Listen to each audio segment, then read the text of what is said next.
Today, we're talking about how to keep the rent payments coming, the art of the renewal with Kate Taylor. We're going to be talking about how to structure increases in a rapidly appreciating market, when to reach out to residents to increase their likelihood for renewal, and how much does each renewal add to the ROI of the investor.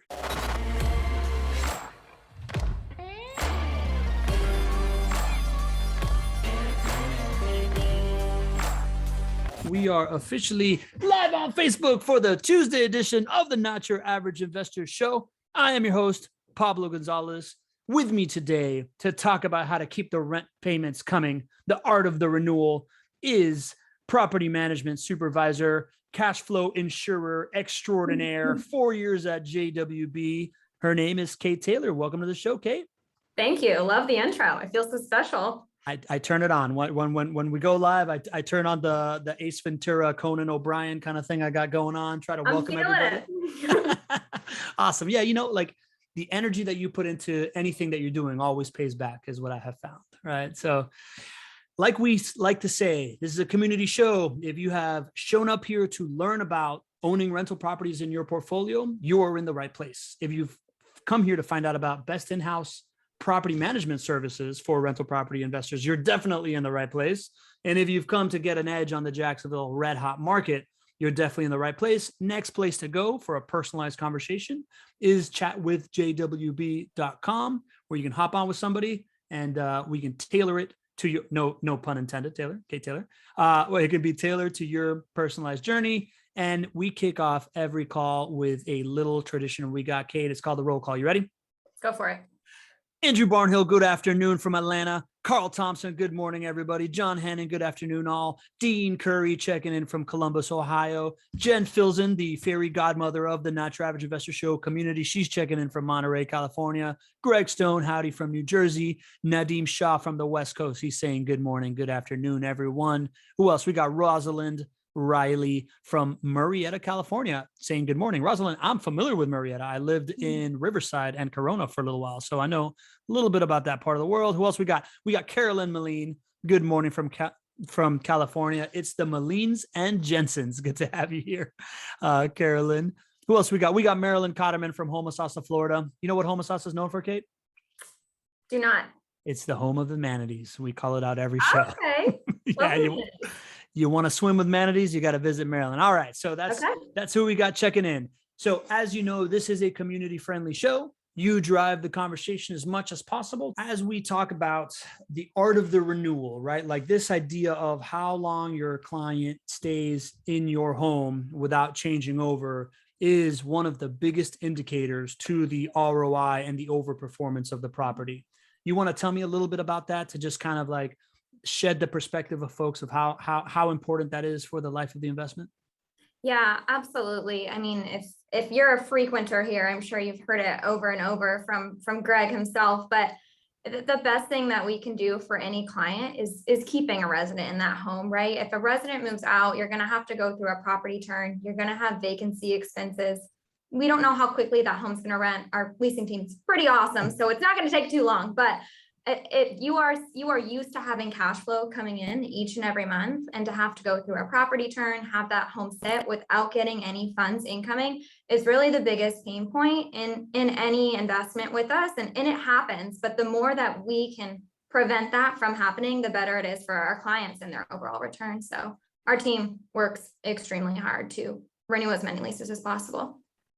Yeah. I've heard about how hard you work and how effective you are at it, right? Like this 70% plus. What's the actual statistics of renewals? So our goal each year is 70%. Fun fact, normally it takes us to the last day of the year to hit 70%, but we hit 70% last week already for the year. So we're 70% and counting. So it's been a really, really great year so far. Playing with house money already, Kate, with almost a full quarter left. I love it. So let's talk about a little about the, we're going to share how you do this, right? So if you are your own property manager or you are looking with other people, what to look for as far as best practices for getting renewals. But I think it's really interesting that we're in this like moment in time in the economy where the rental income market is just freaking bananas as far as like, real estate is just nuts. So tell me a little bit about your day-to-day right now and how that's different from your day-to-day, let's say like 2 years ago. Yeah, I mean, everyone knows that the real estate market in Jacksonville has just been skyrocketing here, and there's been tons of appreciation these past few years. And it didn't quite hit us until recently this year that rental market's doing the exact same thing. Normally, rental appreciation, we're used to seeing about 3 to 4% increase on average rent each year. And this past year, it's been 8% of an increase. So that's really significant if you think about a renter and having an 8% increase every year. That's a lot. So it's definitely changed what we've had to do with our renewal conversations and capturing those increases for our owners. So it's been different this year. We've had different challenges. Obviously, we're still doing great because we hit 70% sooner than we usually are able to, but it's definitely changed the way we go about renewals. Yeah. Yeah. Okay. So that changes how you go about renewals. What about your conversations with the investors, right? Like are they kind of more or less worried about it? Is that changing that dynamic? Well, I think they honestly probably have a lot of trust in us now because we changed the way we're doing our renewal increases. Before we had it based off a tiered system. I don't know. Do you want me to kind of explain that to you guys? I guess I can give you the before and after of what renewals used to look like as far as capturing a rent increase for our owner. We based it off market rent. So we would say, hey, what's the value of this home right now? If we were to put this home for rent on the market, what would it go for? And then we basically take two numbers. So we take that number, the market rent, and then we look at list rent, and then we get the difference of that. And we call that the variance. So let's say a home, the market rent's $1,050, and right now we're renting it for $1,000, right? So that variance is $50. We basically would go based off the variance. So we would say, okay, if it's only a $50 difference between what they're paying right now for rent and the market, we're going to offer them X, Y, and Z, right?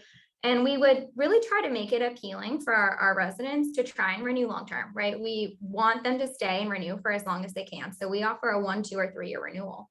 And so if they did a 1 year, we would have that increase fee $50. If we did a 2-year, we would say, hey, we're not even going to have an increase the first year. It's only going to go up 25 the second year. If we do a 3-year renewal, you're going to have no increase the first year, no increase the second year, and then it'll only go up 25 the third year. And that was really appealing to them, and it was really successful. But then when we, looked at market rent this year and earlier in the year, we really recognized that if we were to continue with that structure, we wouldn't be capturing the increases in the values that we needed in order for our owners to capture a good return, right? Because if market rent if a home value is going up, there are increased expenses for the owner as well, right? Insurance, taxes, maintenance in general, right? Just cost of materials if you have any maintenance going on in your home. So we had to really revisit how we looked at increases for renewals and really change the way we do it. So now we say, okay, what is the market rent? No matter if you're going to renew 1, 2, or 3 years, we're going to bring it up to market rent that first year. And then each additional year will be a 3% increase on top of that. So 3% is supposed to be, what intrigues that resident, because right now on average, it's been 8% this past year. So that's kind of what's helping us push them to renew longer term, but at least we know this way we're protecting our clients, and that if we're renewing a resident, we are bringing them up to market rent no matter what. That's awesome. That's an interesting look into the change of before to after. I want to welcome a couple folks that just showed up. Aurora Carp showed up. Aurora, welcome to the show. Peter James writes in here, hello from the Commonwealth of Virginia. This is the illustrious T. Peter James. Illustrious. That's the type of folks we have in our community. Thanks, Peter. Good to have you back as well. Oh, Leo just showed up. Leo, welcome. And Hervé from New Jersey, Francois, he's back. What up, JWB fam? Good to have you, Hervé.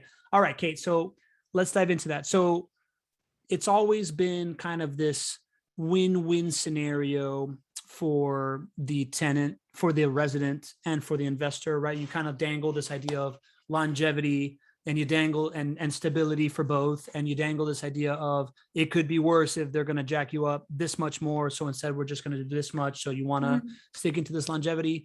You also just mentioned this idea that JWB changed the operating process that y'all have been doing for the last 10 years this year. How does that conversation happen? Like, how do you all roll out kind of like this idea of like, this is what the market's doing, we have to change, and this is what we're going to change? Well, you have to be able to explain the why, right? We had to explain why we're doing this to our team.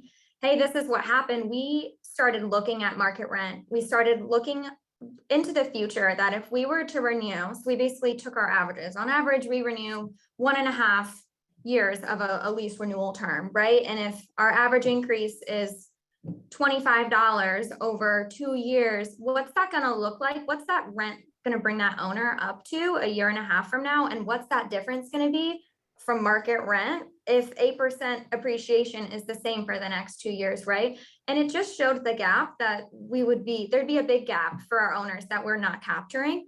And just showing that to our team of, hey, our role in JWB is to provide a great return for our clients on their investment. And if we don't make this adjustment now, then we're not setting them up for success, right? So explaining that to the team, they all were bought in. Of course, what this meant was a lot of significantly bigger increases for them, harder conversations, but they understood why, they understood the ask, and they went for it. And there's definitely been learning since we've done it, but they've done a great job so far. So it's been exciting to watch. That's awesome. I love the way that JWB always over communicates, and how you have this like strategic, like start with a why plan, and you all are able to, really navigate like that. You look like you were about to get excited there. Were you going to say something? No, that's just my face. You got an exciting face. All right. I Cool. do. Speaking of exciting, Karen from the Ken Moline clan is in the house. Welcome, Karen. I love the Moline family. And Leslie from Denver, she's back as well. This is great to have y'all here. All right, Kate. So then let's just talk about nuts and bolts of rent renewals. If I was trying to design the ultimate rent renewal machine, which is what y'all are doing, let's start with kind of like, what is your strategy of when you reach out to a resident, and kind of like your cadence of communication there? Yeah. So we kind of have a two-step process with renewals. We work in quarters. So for those of you who aren't familiar with that structure, is we call a quarter four renewal means their lease is ending in the months of October, November, and December. A quarter one renewal are leases that are ending in January, February, March. And then quarter two is going to be April, May, and June. We start reaching out as early as 2 quarters ahead. So right now we're in quarter four, right? It's November. And we will start reaching out to leases that are ending in April, May, and June. And just doing what we call a check-in call. And we say, hey, resident, how are things going in the home? How are you? How's your family? Any concerns right now? Anything that you need from us? And it can go one of two ways, right? They're like, no, everything's great. We really appreciate it. You really were just calling to check in. That's awesome. Thank you so much. Awesome. Great. Well, hope you have a good day, right? It's just a fun, warm and fuzzy check-in call. Or maybe there is something going on, right? They're like, actually, there's this, and would hope you can help me with this. And then that way we know, okay, so there's something going on. Let's try to resolve this, and we can try to resolve it. And then by the time we're reaching out to actually ask them about renewing with us, any issues that have resolved are already in the past, we're good to go. They remember that we either checked in on them just to see how they were doing, or they're, we called them, they had a problem, we were able to resolve it, and then we ended on a really great foot. So it's just a great way to start off that renewal conversation. And then as far as actually talking about, hey, resident, your lease is coming to an end of March, and we'd love to chat through what that's going to look like for you. We start reaching out to a quarter ahead and in the current quarter. So starting in October of this year, we were reaching out to leases that ended in January, February, and March, in addition to obviously October, November, and December. So we start the actual, hey, do you want to renew conversation 4 to 6 months before their lease is actually ending. So we're extremely proactive with it. Love that. And I mean, that's so like systematized and so proactive. I would assume, or maybe I don't assume, how much do you know about the rest of the property management industry? Did you come from another property management company? Do you get a sense of like, is this standard practice? I did not, but I can tell you it's definitely not. I think that probably, I don't know that a lot of companies value renewals the way that we do.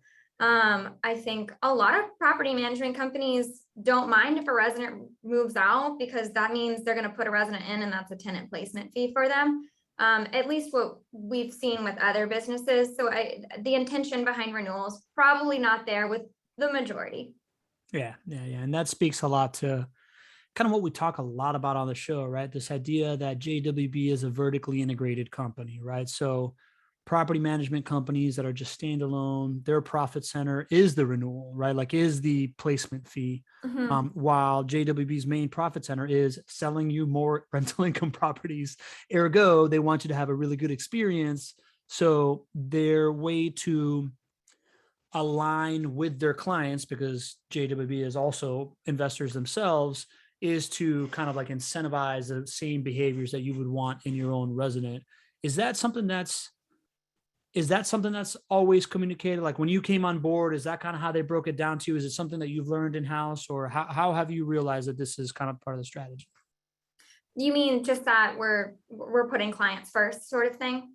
Yeah. And like stuff like incentivizing the renewal as opposed to the tenant placement fee. Like, is that Yeah. all like one? It sounds like it's communicated as Yeah. prioritizing the client. Yeah, so we know that we wouldn't be in business if it weren't for our clients. And what we're promising and what we're selling to our team is a great return on their investment. So whenever we make any sort of decision, it's all about how is this going to affect the return on our clients' investments. So for us, we know that one of the best things that we can do is renew a lease, keep that home occupied. And so really just drilling that into everyone's heads. Yeah. Yeah. Love that. Cool. We're going to make a quote card out of that one. Whenever we make any sort of decision, it's driven by the return. It's recorded. I don't need to restate it. I love that. Cool. All right. So, all right. We got some questions already in the chat. Let's get into some of this Q&A, and we'll go back into the overview of how you do this. Right. So Raj Bantu asks, the rents went up a lot since COVID started. Is rent growth sustainable? And are tenants getting into affordability issues? What are the rent growth forecasts for the next 1 to 3 years? I don't know if you have all that data, but like, what is your thinking there? Yeah, so, well, it's grown 8%. We know that in the past year. We started changing our increase structure in rent in April of this year. And what we've noticed since then, we've done data, JWB loves data. We have captured on average an 8.3% increase for our owners since then. So we are doing exactly what the market's doing. We are still able to renew 70% of leases. So we were kind of scared, right? I mean, when we were changing this structure on average, just to give you guys a picture of the significant increases that we're facing. At leases, we ran some stats, and of the leases ending in October, November, and December, 68% of them had an increase of over $100, where if we were looking at that last year, maybe 25% were over $100 of an increase. And that was a tough conversation, right? And that's on average, right? So there's homes out there with $200, $300, $400 increases. And our team's still been able to produce. And we were scared, right? For talking to residents, because it's such a big adjustment.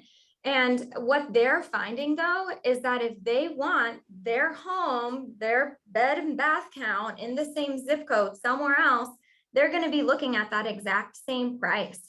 And so they realize that with factoring in the cost of moving and paying the same increase or maybe more somewhere else, that their best option is to stay in the home. So we've been able to kind of overcome that. It has been an issue for some people. Not everyone can stay, but I think that we're anticipating the market to be similar in the next few years, potentially 8% next year, and hopefully we're able to perform the same. Got it. Yeah. And like to the affordability issue and if tenants can afford it, I think that's a lot of the reason why JWB is so focused on economic development. Like these aren't like luxury homes that somebody that just got a promotion is going to move into. This is blue collar working class home. And if you can't be a blue collar worker in a city, then your city has a macroeconomic problem, right? Like, and keeping it affordable is really all about how is it affordable in relation to the house next door, and how good are the experiences that versus the affordability and whatnot. So I love how familiar you are with all those stats, and the whole data flywheel is something that I always nerd out about on the show, right? Like this idea that JWB operates like a Silicon Valley startup with a data flywheel, and this is what Amazon does. I think we love numbers. Really cool. Awesome. I love it. All right. So Drew Barnhill, another guy who loves numbers, asks, how much communication is there with the homeowner investor before the turn is complete, or is the investor only notified once the lease is done? So this would be, our portfolio managers. So that's a separate team. They're directly client facing. My team is directly resident facing. I'm not 100% sure on the amount, but they are calling their clients monthly with updates. So the client should have a pretty good idea of when a lease is coming due. I'm sure that's a hot topic of conversation of, hey, their lease is coming due in March. Our team's still working toward a renewal. Our portfolio managers can see everything that our team's doing. So they can log in. We use Salesforce. It's our software system. They can click on a residence lease page. They can see that we left a voicemail on the 16th. We sent a text on the 18th. We sent another email. They know the conversations we're having and how often we're reaching out, and they're pretty open with the owner about how that's happening. So you absolutely should know that a lease is coming due. You will not just find out the day that they move out. That is the last thing we'd want to happen. There you go. There you go, Drew. So not her purview, but you can tell how well the team communicates where, Kate's able to know, what the other department is doing. I love that about JWB. Drew's got another number here that I think you like. He says 70% is a great record. Has this increased or decreased in the last couple of years? Yeah, great question. Really, this is something that we started tracking probably about 5 years ago. And we've pretty much been on the dot 70% each year. I think our best year is 71%. So we found that this really is our sweet spot. And this is, fingers crossed, I'm hoping, if we're on the right track, probably going to be a world record year for us if we're already at 70%. So it's just kind of surprising, right? When the rental market is rapidly appreciating, you would think that might affect our renewal numbers negatively, but it's not what we're seeing this year. So hopefully it is going to be increasing this year. And then I hope the same next year too. Very cool. Listen, I'm only gonna throw this out there because you clearly love numbers, but talk to me about how you hit the goal for the year by now. Like, is 70% a cumulative number? Like, you have like a total number of leases that you have. Therefore, if you hit a total quantity, then you're at least at 70% because there's only this many more. Exactly. Yeah. So there were about 1,500 leases coming due this year, and we've renewed 1,090 of them already, which is just over 70%. And so hoping we'll get I'm hoping like maybe 40 more. That's awesome. That's really, really cool. Okay, cool. I'm glad. Drew appreciated the question. Thanks, Drew. Yeah. Sometimes I think in equations. So, all right, talk to me then. You just said it was 1,000 leases, right? Like you're renewing 1,000 plus leases a year. Is it just you? What kind of a manpower does that take? Yeah. Like, how do you renew 1,000 leases a year? I know it's kind of crazy to say it out loud. Nuts. It's not just me, and it's not me. It is our team. So we have 10 property managers, and one of their biggest metrics is renewing leases. So almost half of their week is devoted to reaching out to residents and trying to renew as many leases as they can. When you break it down, it's about 23 to 25 lease renewals a week is what they're doing. And when you look at it that way, it's a lot less intimidating than saying over 1,000 in the entire year.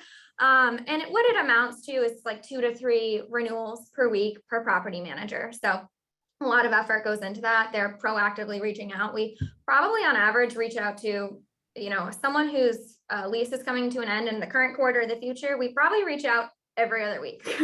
So a lot of energy is put into each renewal, and you're kind of seeing them producing about 2 to 3 each week themselves. So as I'm like thinking how that feels, that is about a lease a day is getting like renewed by somebody inside the house. Like, do you guys have like a bell you ring? Is there, how many calls a day are you making? So funny you ask. We have a hype button. It's literally this cute little red button. We have one of our teammates, Ashley, we call her a hype girl. And whenever one comes through, she rings it, and it's like a horn. It's like, where. It's like the whole side of our office can hear it, not just our team, other teams, and people will like clap. It's honestly been really fun. So yes, there is a bell. That's awesome. So, all right. So just out of curiosity, right? Because last week we had Mike Stewart on the show, and he has like a train whistle. How many different forms of like celebratory noises go around that office? Honestly,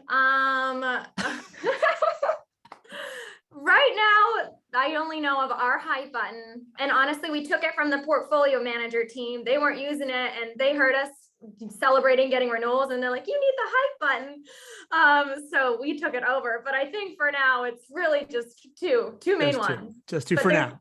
The office is two sides, so I don't see the other side as often that Mike Stewart's on. So maybe they got more than that. They have a lot of like toys over there, I feel like. So they probably have more than I realized.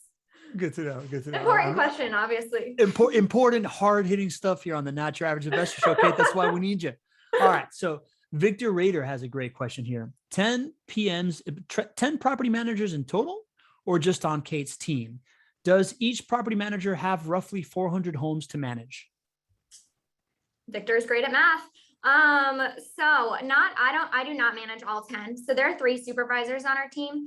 Our property management team's broken down into different roles. So back when I was a property manager, when I first started at JWB, this is way back when, 4 years ago, we did everything. So we would do a lease signing and move a resident in. We would collect rent if they weren't paying. We would try to renew leases. We would, facilitate any questions they had with their lease. And we'd also do maintenance. And we've recently broken down our team to where we have a specialized role, right? So we have 2 admins now who do our lease signings. They do a lot of the back end work. The property manager alone does renewals, rent collection, and then anything pertaining their lease that may come up. And then we have a maintenance team where there's 5 maintenance coordinators and they see any maintenance through. So there's 3 supervisors on our team, and we each oversee 5 to 6 of those teammates. So I don't directly manage the 10 of them, but there are 10 property managers. They each manage about 500 homes right now, so close to 400. So it's a lot. So Victor is good at math. All right. He is. I'm like, he knows how many homes we have under management with that question. Yeah. Victor's been paying attention. I like it, Victor. Let us know. Victor, that's the first I see your name, man. So you're either like a spy inside of JWB or you've been to the show before and you haven't checked in, man. Good to have you on the show. I appreciate it. Let me know if you're listening on the podcast or if you've been coming to the show. Would love to hear from you in the chat. All right. So Raj Bantu's got another question. Are all the JWB properties in C areas or are any of them in B and A areas? I would say all of the above. I would say, well, not too many in A. This probably isn't my forte answering this question. I can confidently say majority is in B and C areas. And there are very few, but we do have some in the A areas. Okay, good to know. All right, so we talked about the cadence of reaching out to residents to renew them. Talk to me about the conversation itself. Like, do you get pushback from people? Like, how do you kind of like maneuver that?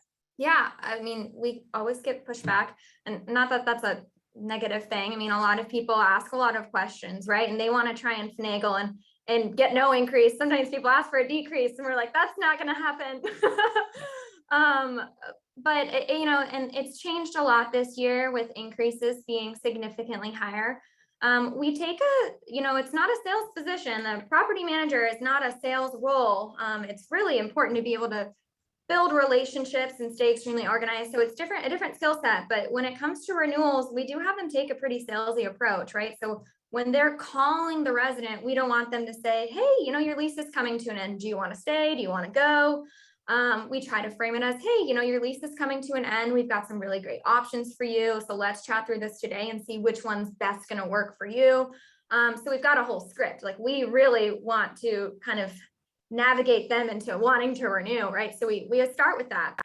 As far as getting pushback, I mean, a lot of people, a $100, $200, $300 increase is a lot. And we have to be able to navigate that conversation. And we honestly just do it very honestly, in that we are telling them that this is the reality of the rental market right now. We share what I've shared with you guys, that the market has appreciated over 8% in the last year. That's not normal, but that is the reality of it. The best thing that we do, though, is explain to them that what we're asking, we're really not trying to rip them off by any means.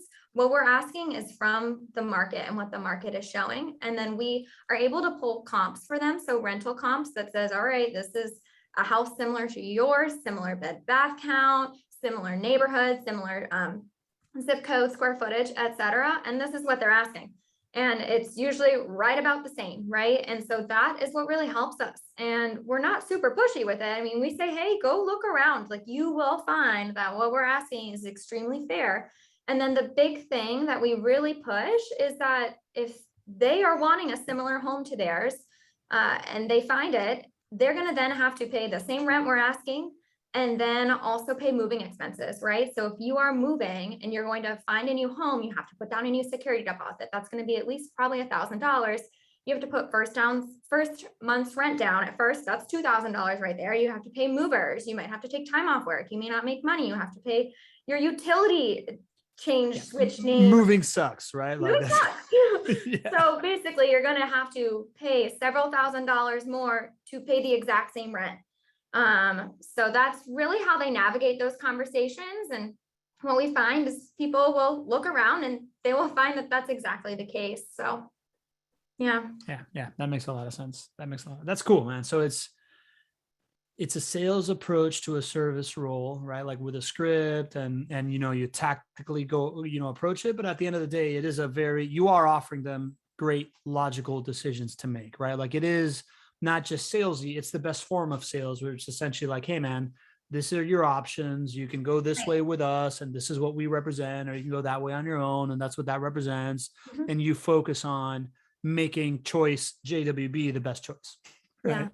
Yeah. That's cool. Something that we also started doing is, when we kind of rolled this out, we were having a harder time renewing the quarter ahead, right? So there's less sense of urgency. If your lease wasn't ending for 4 to 6 months from now, and you heard that it was about to be a $200-300 increase, that's hard for you to commit right then and there. Say, yeah, I got 4 to 6 months, but let's do it before I do my research.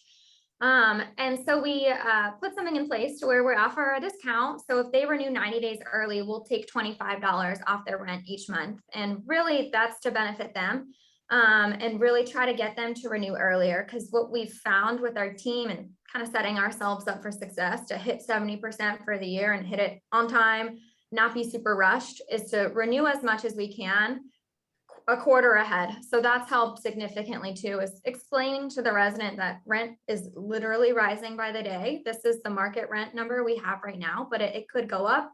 And if you renew 90 days early, we can offer you a $25 discount. So that's helped our team as well. Yeah, there you go. That's smart. Just proactive management of it all is awesome. Yeah. Drew Barnhill's putting in the chat, I can relate to this, as I'm planning a move next year, and I'm already starting to get things taken care of for that. And sometimes it seems like a daunting endeavor. Yeah, Drew, moving sucks. We can all agree on that. Mm-hmm. Hervé Francois got a question in the Q&A that I'm gonna preface with this. Hervé, we have a whole episode on this that I already asked Joanna, who's our community. This is a good time to introduce Joanna. Joanna's our community manager. She's hanging out in the chat. If you are new to the show, likely she has sent you a DM just welcoming you if we don't recognize your name.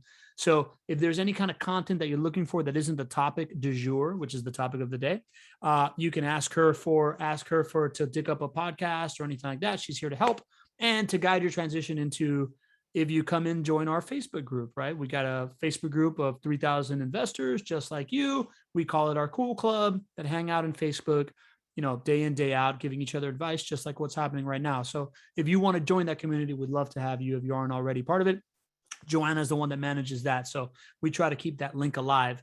And so Hervé's got this question here. Oh, by the way, to join that, it is jwbfacebookgroup.com. I'll put that in the chat while Kate is answering this question. Kate, I don't know if you know the answer to this, right? So that's why I kind of preface all this. But Hervé asks, how have your tenant background checks changed, if at all, over the past year? Yeah, I don't know the specific details of how, but I know that they have, and I know that we've gotten stricter. We've put a lot of different systems in place to make sure we follow every single checks and balance, that every resident that's moving in is a qualified resident. We switched to our background system. I know we switched to CoreLogic over the past year and a half. So it has changed. We've definitely gotten more strict, knowing just to make sure that we're putting the best resident in everyone's home as possible. I don't have too many more details beyond that, but yeah, that show would be a great reference if you're interested. Well, you don't have to worry about it because Joanna just found it. We call her Joanna on the spot over here. So Joanna's going to share it in the chat right now, the link to the podcast episode. The podcast is, I think it's episode 111, and it's called How to Reduce Risk and Increase ROI Through Resident Placement. Joanna's going to share that right now in the chat. So check in there. Joanna, you just shared it to me, so you got to share it to everybody. See, we all make the same mistake in the chat over here, even the most skilled. There it is. You can download it there immediately. Drew Barnhill has a question. Since with many of these neighborhoods, JWB has been involved for many years, are you seeing these neighborhoods move up in class with the rapid growth in Jacks? I mean, there's definitely significant changes being made in certain areas. We are heavily concentrated north side and the west side of the Jacksonville area. And we're putting a lot of money now into Arlington, building more homes there, doing a lot of big projects. So with no concrete like numbers or class examples, but yes, we're absolutely changing neighborhoods. A lot of people call in and they're so appreciative. Or if we've taken over a new property management business and they hear it's us, they're so excited because they know that we're going to take great care of the home and help with that neighborhood and make it better. So definitely seeing increases, and we'll continue to forever. Yeah, that's cool. We had a show about like how JWB improves the neighborhood. It was I think her last name is Getzoff, I'm trying to remember, but there's one. If you look through the podcast catalog, there's something about improving the neighborhood. That is a really, really cool article about all of that stuff. Or not article, podcast, conversation, right? So anyways, yes, cool. I love that. I love that aspect of it, like the neighborhood improvement, the community improvement. As you know, I'm super into community. So Nadeem Shah's got a question. Nadeem, I might be the one to answer this one, but I'm happy to join in. How do people looking to rent find JWB? Does JWB advertise on different sites? Do you have insight into that, Kate? Honestly, Pablo, you probably know better than I, but we've got our JWB Rental Homes website. We have Showmojo. We've got numbers on all of our marketing signs, any homes for rent. I'll let you add on to that. Yeah, I'm gushing. Ready? Listen, Nadeem, JWB has one of the most sophisticated marketing funnels I have ever seen. And I'm a marketing guy on the rental home side, right? Like it is much more sophisticated than the one for the turnkey property investing, because it's a little bit harder to find folks that want to rental property invest, which is why we do a show so everybody can show up and, we can get to know you and make it frictionless and whatnot. But the mix of different things that JWB has going on and the waiting list that they have going on for residents that want to go there is insane. And like the automation behind it and the architecture behind it is awesome, but it wouldn't work as well as it does if they didn't have the best product in town, which is what I can tell you as a marketer. Your product is what really makes the difference, right? So like, I'll tell you here locally, renting from JWB in that asset class is getting the best home in that asset class. So that really, really helps. So the brand has really helped. And you add to it a really skilled marketing technician like Greg has become. It equates to like a waiting line of people that want to get in, right? I mean, that's kind of the feeling, right? Yeah. All right. So yeah, as you can tell, I'm a fan. Yeah. All right. So all right.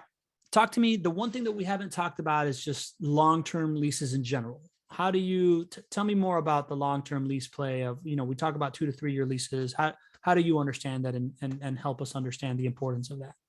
Yeah. So, I mean, we say it over and over, right? So the best thing that we can do for our owners is keep that resident in that home as long as we can. So it starts on the front end with our leasing team. When we are placing a resident in a home for their first time, they're only they're only moving them in on a 2 or 3 year lease. So we're already starting off long-term with that resident.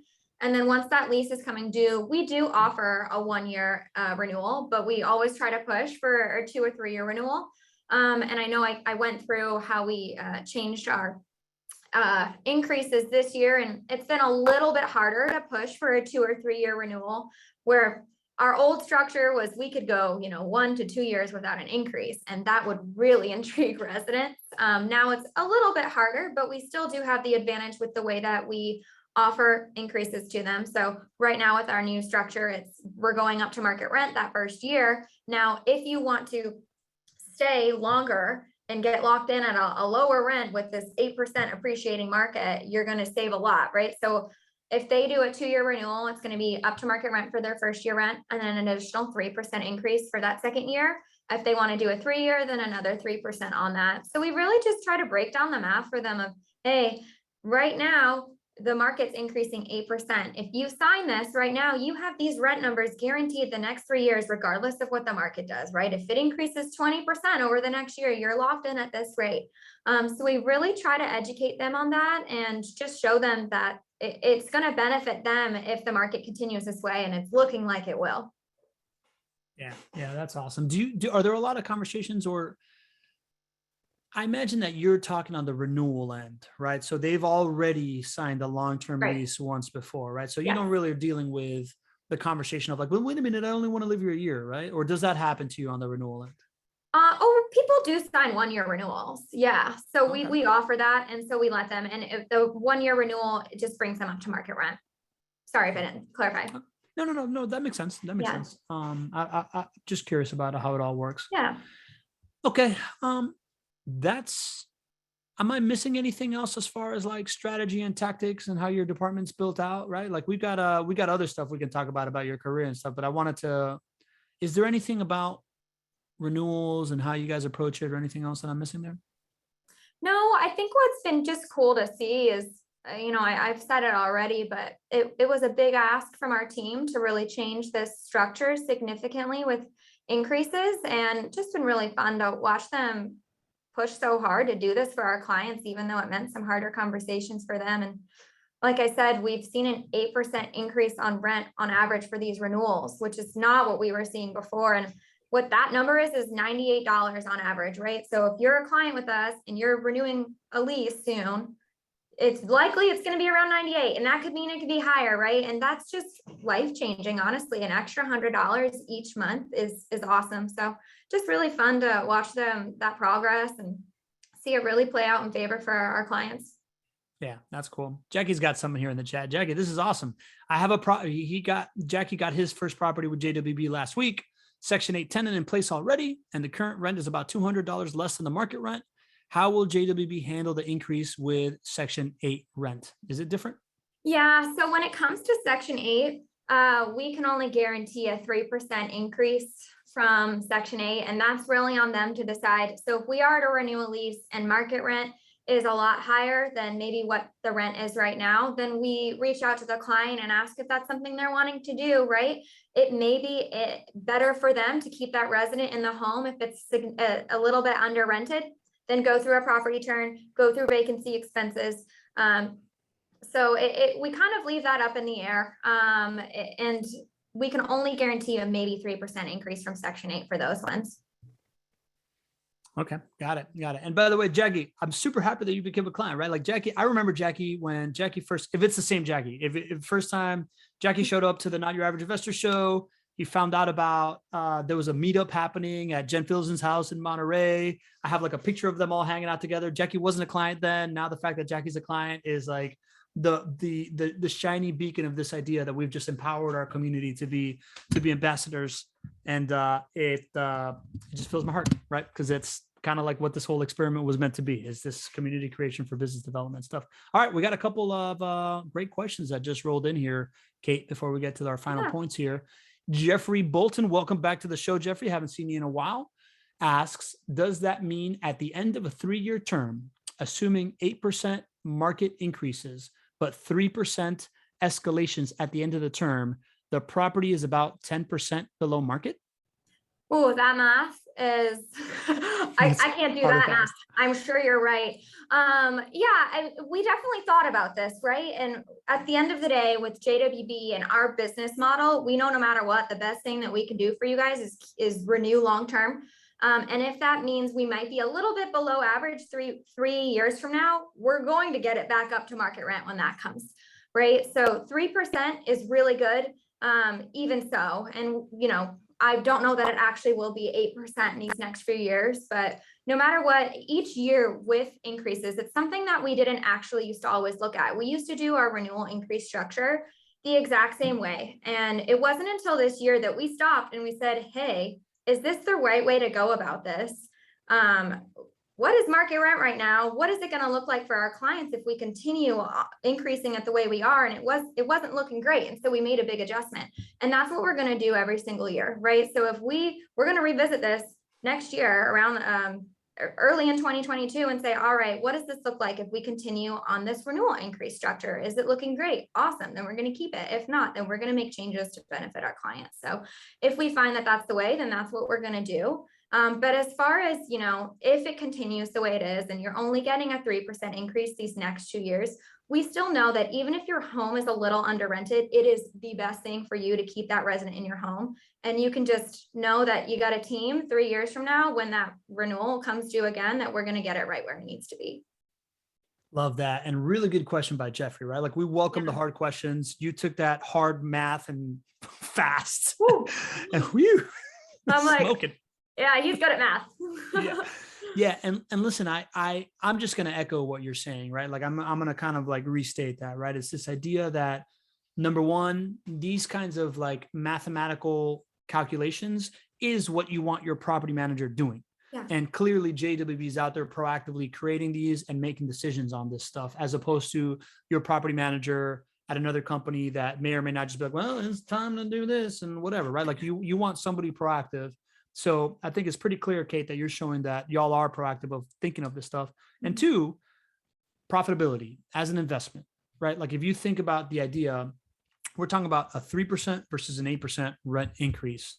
So I'm going to do simple math and say that most of these homes are like $1,000 to $1,200, right? So like, if we are renewing between $24 increase to a $90 increase, right? Or even let's call it $100 to $150 increase, right? That $50 a month times 12 is not that much money.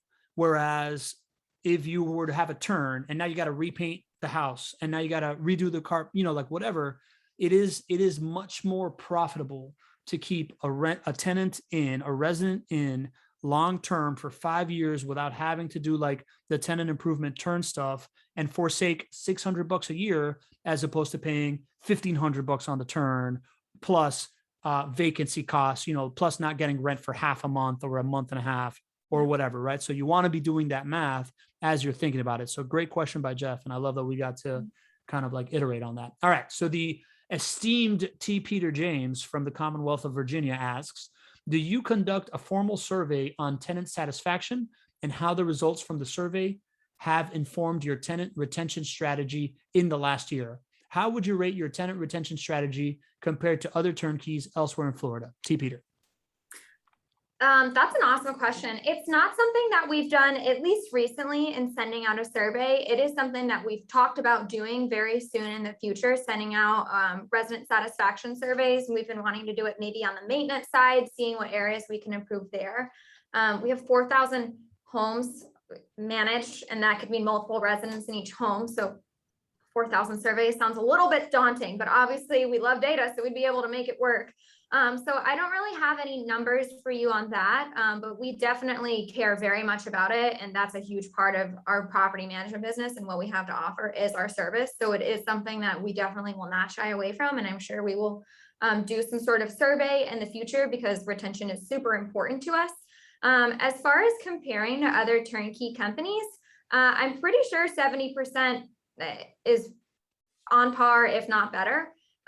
Probably a good Greg question, or Pablo, you may know yourself. Greg in the past has talked about, when he talks to people that come over from other property management companies, and he talks about 70%, they fall out of their chair, because usually the target for a property management company is like 20% or like 15%, something like that, right? Yeah. So like I would assume, don't quote me on that, but that's what I remember the conversation being like. It's like not even close.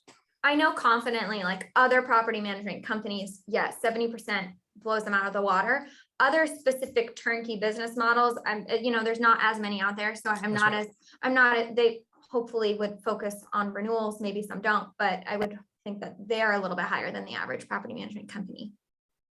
Yeah. Great clarification. I didn't take that into account. So yeah, T. Peter, if you find out of any other data point of how other turnkey is and what they're telling you, bring it on the show. We'd love to hear it, right? Like we'd love to discuss that stuff. This is an open book. Carlos Andres Lopez, Cal from Peru, from Lima, Peru. Cal, I'm literally buying my ticket to Lima, Peru for a January 8th wedding today with my wife. We agreed on it. So I'm going to come see you, man. I'm going to have some Jealous. arroz chaufa and lomo saltado and some. All right, I'm done fantasizing about Peru food. So You're Cal making me asks, jealous and hungry. right? Dude, it's so good. Like I love Peruvian cuisine. All right. Cal asks, what about the eviction process? How does it work? Yeah. So the way evictions work is when rent is due, we give residents until the 3rd to pay their rent. If it's not paid by the 3rd or not paid in full, a 3-day notice is being sent out on the 4th of the month. That is what we legally have to send out in order to file an eviction. So the 3-day notice is sent. It has an expiration date on it. It usually comes due about in the middle of each month. If rent is not paid by then we move forward with filing an eviction. And what that looks like, and for those who aren't familiar, I mean, a lot of people don't know a whole lot about evictions. And when they think of the word eviction, they think immediately kicking the resident out, we're knocking on the door and we're removing them from the property. That's really not what it's like and not the reality of most evictions that we file. When we file an eviction, that is just sending to our attorneys, hey, this resident hasn't paid their rent. Here's their 3-day notice. Here's all the information. Please move forward with proceeding with the eviction filing. And that's going through all the paperwork, sending it through the court system. And then our team's working really hard on the back end to actually try and keep that resident in that home if they can pay off everything, right? Because at the end of the day, the best thing that we can do, you guys know, is keep that resident in that home. So we're able to work it out with the resident and get all expenses paid back to the owner, then it is in their best interest to keep them there. So a lot of our team's big efforts when it comes to rent is actually with these evictions. So it's once it's filed, we're trying to see if they can pay off their entire balance. If not, we're able to enter into what's called a stipulation. It is a payment plan that goes through the courts, and we basically say, okay, this resident is committing to pay these payments these next few dates. And then if they do, and they pay on time, and they make their payments in full, then we will dismiss the eviction. The resident's able to stay in the home, and that includes any filing fees to our owners are recouped as well. So it's really a win-win if we're able to do that. And obviously, if they're not, then we're trying to facilitate getting them out of the home, but it's pretty rare. Most evictions turn out to where we're able to recoup the funds and keep the resident there. Hey, as we wrap up this call, I can't help but be super impressed with how you did. Like you've been a rock star, man. Like this is awesome. Like you're so knowledgeable on stuff that isn't even in your department. Like you're so like, I'm just really, you're well-spoken, you're articulate, you answer the questions directly. Like you seem like you've done this before, and I know you haven't. And as I'm like thinking about this, I'm thinking about our onboarding call and how you were, I know that you're an athlete and you grew up playing sports. And then we had this like moment of just like, man, there's so many athletes at JWB. Yeah, there are. And this idea that hiring athletes is like that sports is good for you, right? Like, what do you think it is about athletes and playing sports that makes people such well-formed adults? Yeah, it's funny because I mean, I grew up in high school playing sports. I played field hockey in college, and I after I graduated too, I was not really sure what I wanted to do. I thought I wanted to be a teacher and was really trying to figure out what I was missing in my life. And that was just working with a team and being on a team. And I was able to find that at JWB. And I think just over the years of working at JWB, what I've noticed is you have to learn how to lose together, and a really great team knows how to lose. Winning teams are awesome, but they don't learn how to get better. And I think that that's so JWB, right? One of our core values is make mistakes and fail forward. Like, don't shy away from a challenge. If we fail, then you need to look at that failure the right way, right? We're not going to say, oop, never doing that again. We're going to say, okay, what went wrong? What could we have done to do this better? And how are we going to avoid this in the future and be better, right? And I think that mentality on a team is when you work together as a group, it's just game changing. And yeah, a lot of athletes here. Yeah, listen, man, I couldn't agree more, right? Like I love that you hit on that point, because yes, in sports you're learning camaraderie and you're learning kind of competition and whatnot, but I think the key really is learning to lose, right? Like life is gonna give you some micro losses. And the way that you respond to that stuff and the way that you act when the chips are down, I think greatly greatly show who you are, right? Like it's easy to be good when you're winning, man. It's like learning how to lose that I think is really, really important for like long-term success. So I think that's spot on. That's cool. Yeah. We're going to clip that for you so you can put that on your LinkedIn, because I thought that was a really good speaking point, Kate. All right. This has been a phenomenal call. Kate, like I said, you crushed it. Like I thought that this was amazing. Thank you for showing up. This was great for me. I learned a bunch. I'm walking away with brand new knowledge.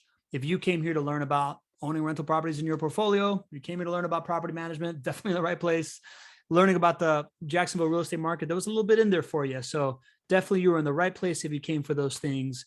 And if you want to get properties under management, if you want to really think about putting in your portfolio, go to chatwithjwb.com, book a call with the team. That's the next step, right? Like these shows are for general information. If you want to get situated with your own plan, that's the move. You're getting a ton of love here in the chat. Leo saying Kate is awesome. Rosalind saying thank you, Kate. Thank you, Yeah. This is cool. This is really cool. Everybody's giving you some love.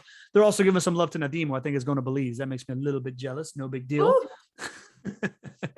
I want to invite you all to show up on Thursday when we go into the nuts and bolts of a property. We call it the JWB Rental Income Property of the Week. And we have a good time, analyzing an actual pro forma of a property. It's another Q&A driven show, 12:30. Again, if you're registered today, you're going to come on Thursday. Carl, yeah, I'll see you Thursday, buddy. We see a lot of our community here very regularly. So it's a lot of fun. And join us in the Facebook group. This is a good time. So Kate, thank you again for coming. Thank you for the community that shows up. We never take it for granted that you take an hour out of the middle of your day on a work day and show up and hang out with us. It's a real testament to what really keeps us going.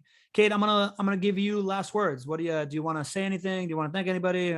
You got last call here. Oh God, I don't like this pressure. I guess thank you guys so much. You're also interactive. It was fun to answer your questions and challenge me with some of the questions too. So appreciate you guys, and thanks for letting me have me on the show. I know I was Greg's replacement today, so it's kind of a tough guy to beat. Greg's got his work cut out. There's a lot of great teammates that have done really well. You were right up there with the best performances I've seen on a Greg replacement. So good job by you, Kate. Appreciate you. Thank you. That is so sweet. All right, bye. Bye.